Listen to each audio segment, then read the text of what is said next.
전국을 돌며 평화의 소녀상에 마스크나 검은 천을 씌우는 방식으로 철거 시위를 벌인 미친 김병헌과 그의 똘마니들에 대해 경찰이 수사에 나섰습니다. 김병헌과 그의 똘마니들은 경찰서에 신고하지 않고 서초구 서초고 정문 인근에서 교정의 위안부상 세워두고 매춘 진로 기도하나 등 문구가 적힌 현수막을 펼쳐든 혐의도 받고 있습니다. 그런데 분명히 해야 합니다. 서초고만이 아니라 무학여고와 춘천여고 앞에서도 진행한 사실을 분명히 해야 합니다. 김병헌의 무도한 행각은 무려 2019년부터 시작됐습니다. 그간 서울의 소리는 위안부 피해자들을 거짓말쟁이로 주장하며 얼빠진 소리를 하는 김병헌의 단지를 위해 노력해왔습니다. 종로구 일본 대사관 앞에서 소녀상 철거 요구 집회하던 낙성대 연구소 연구위원 친일배공로 이 의원에게 제가 날계란을 던졌다며 체포당했던 그때를 생각하면 지금도 우라가 침입니다. 종로경찰서가 김병헌 등 친일 극우단체 집회를 허가하고 이를 항의한 서울의 소리 등 시민들에게는 집시법 위반 혐의로 수사를 통보를 보냈던 사실을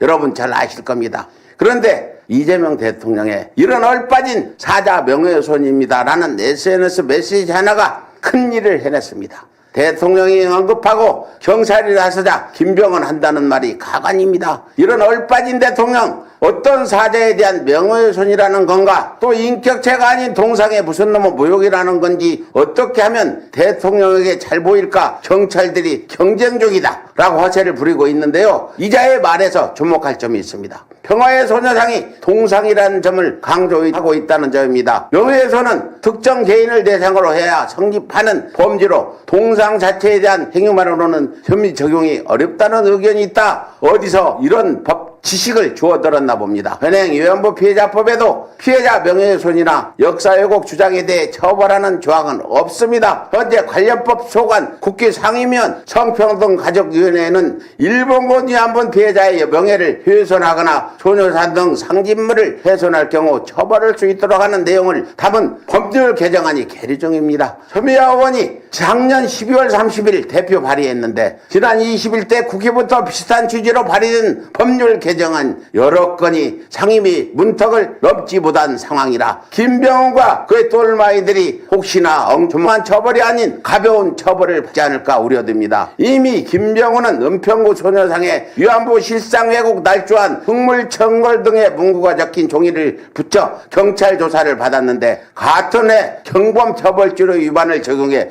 겨우 벌금 10만 원을 선고받은 바가 있기 때문입니다. 소녀상은 불행한 역사를 돌아보고 반복하지 말아야 한다는 다짐이자 평화를 향한 실천의 결과물입니다. 역사의 상처를 정쟁의 도구로 삼아 혐오를 배설하는 행위는 민주사회에서 결코 용납될 수 없습니다. 그러므로 일본 위안부 피해자에 대한 혐오와 모욕, 시위로 돈벌이를 하고 있는 이들의 대한민국 국민이 아니라고 보고 대한민국이 법이 아닌 범종한 나라의 처벌을 받게 할 방법은 없을까요? 예, 그렇습니다. 지금 법안은 국회를 통과하지 못하고 흐지부지 지금 몇 년째 미뤄지고 있는 이런 상황들 마지원 기자 네. 많이 우라통 터지죠. 맞아요. 저도 이 관련해가지고 기자회견도 같이 역사 동아리 하는 친구들이랑 나가고 했었는데요. 사실 이 소녀상은 어떻게 보면 그 하나 자체로 상징이잖아요. 그렇기 때문에 다시는 이런 비슷한 일이 일어나지 않게끔 법안이 발의가 되어서 잘 통과됐으면 좋겠다 하는 생각이 있습니다. 네, 그렇습니다. 지금 지난 수요일에도 새해 첫 수요 집회가 열렸는데요.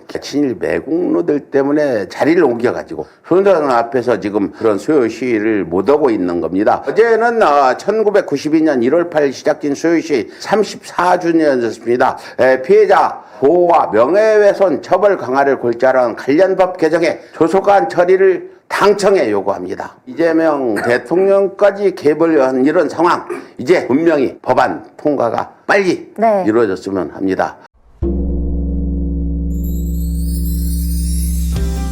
150만 구독자와 함께 걸어온 민족언론 서울의 소리. 우리는 오늘 새로운 얼굴로, 새로운 마음으로 다시 출발합니다. 탄압과 내란의 혼란 속에서도 멈추지 않았던 이유. 국민이 주인인 나라, 민주시민의 목소리, 국민 주권의 시대를 지키기 위해서였습니다. 이제 서울의 소리는 더 넓은 무대로 나아갑니다. 언론을 넘어 영상과 소리, 현장과 기록이 살아 숨쉬는 새로운 멀티미디어 저널로 다시 태어납니다. 진실을 말하고 거짓을 바로잡으며 시민과 함께 만드는 언론. 그 사명과 각오를 마음에 새기며 서울의 소리는 오늘 또 한 번 새롭게 출발합니다. 함께 걸어온 길처럼 앞으로의 길도 시민 여러분과 나란히 가겠습니다. 서울의 소리, 우리가 다시 시작합니다.